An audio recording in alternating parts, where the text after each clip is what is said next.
Sorry, Brian. You get the quick and easy version. Brian Lanier is a person that I came across a number of months ago, roughly about 18 months ago. And since I met him, my life has changed. Honestly, I'm being honest with you tonight, guys. He's a guy that's been a mentor to me and some of my fellow Calgary Black Chambers people. He was a former director of North America at KFC, regional director of Starbucks, all that, yada, yada, yada. Cool. He did lots of cool stuff. But honestly, he's been like a dad to me. Like, he's the first man that I've had in my life step up. And for you in this room that are mentors, you might not know the role that you've played in helping a person mature. How do I go from being president of the Calgary Black Chambers to being chancellor, right? It's because of a guy like Brian Lanier. So let's give him a big welcome. Thank you so much, Brian. Unbelievable. What a night of acknowledgement, huh? What is it, 2 clap? Yeah. All this acknowledgement that is just dripping in the room. Presence is my granddaddy. And I want to tell you about my granddaddy. He was a deacon in his church, the Church of St. Delight in Bath, North Carolina, population 450. And at a night like this, he would say, "Give me my flowers now, while I'm here to enjoy them, because after I'm gone, it's going to be too late." So I acknowledge us for giving ourselves flowers now, in real time. Yes, awesome. And this has been an incredible week of acknowledgement. And I want to start off by sharing a story of where I was last Monday. If you have the slide, several people have commented about John Ware. And I was one of the 6 people. Is the slide up on the picture up on the slide? Yeah. Is the picture up on the screen? Yes. So in this picture, this was an invitation-only event put on by the Canadian Historical Society. I didn't even know we had such a thing. And they were, after many years, because it takes a big deal to have someone be nominated as a historical person of Canada, which John Ware is, after 117 years. 117 years. And I want to tell you a little bit about this. So you can't read the plaque, but anyone in the room that may not know who John Ware was, I want to acknowledge him in our listening. Here's what's on the plaque. John Ware was a black cowboy who forged a successful ranching career despite racism, rough frontier conditions, and having been enslaved.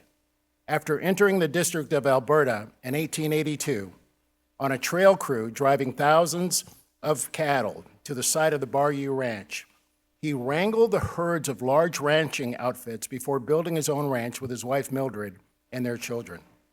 He achieved success in a white-dominated industry, largely controlled by well-financed corporations. Ware's generosity and superior skill as a cowboy earned him an enduring reputation and a prominent place in the mythology of the Canadian West. Now, what you don't see in this picture is what happened immediately after this picture was taken. There were 6 of us in this picture. Many of them have been in the room tonight. All of them are advocates of the Calgary Black Chambers. You see John, I'm the black guy in the picture, by the way.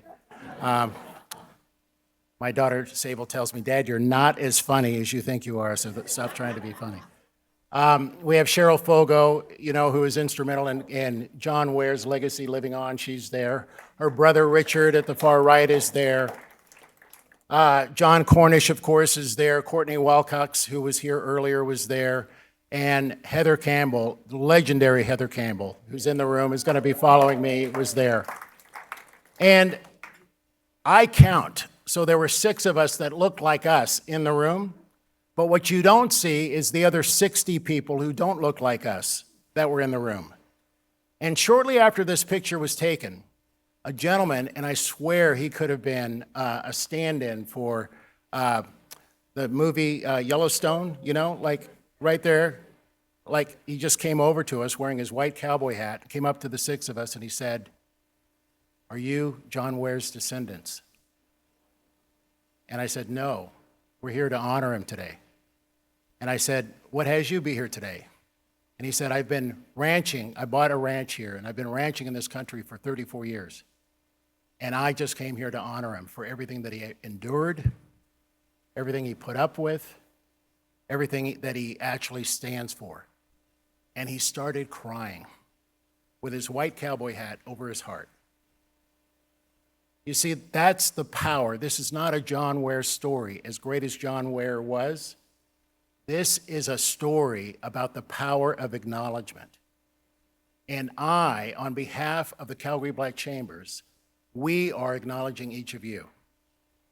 If you are a member of the Calgary Black Chambers or not, the fact that you are in this room, the fact that you're listening to our voices, the fact that you are one of the nominees, whether you came up and you got a plaque or not, you all are people that stand for what we stand for.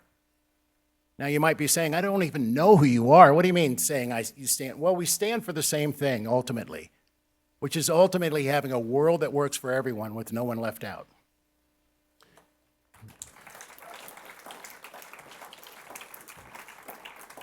So the power of acknowledgement is people like you, and we acknowledge you. People like you that show up for community events like this. People like you that dedicate and volunteer hours of time and energy. People like you, like the cowboy who came over to us with his hat over his heart.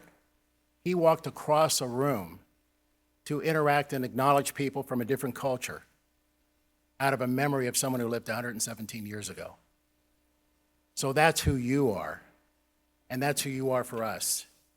And we want to stand for that after tonight, we have the importance of acknowledgement live on.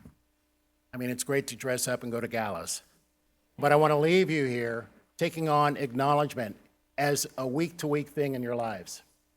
And as a way to do that, we're going to share with you, several of you have heard us talk about Brave Space. We're making an invitation to you as from the poet Mickey Scott Bay Jones.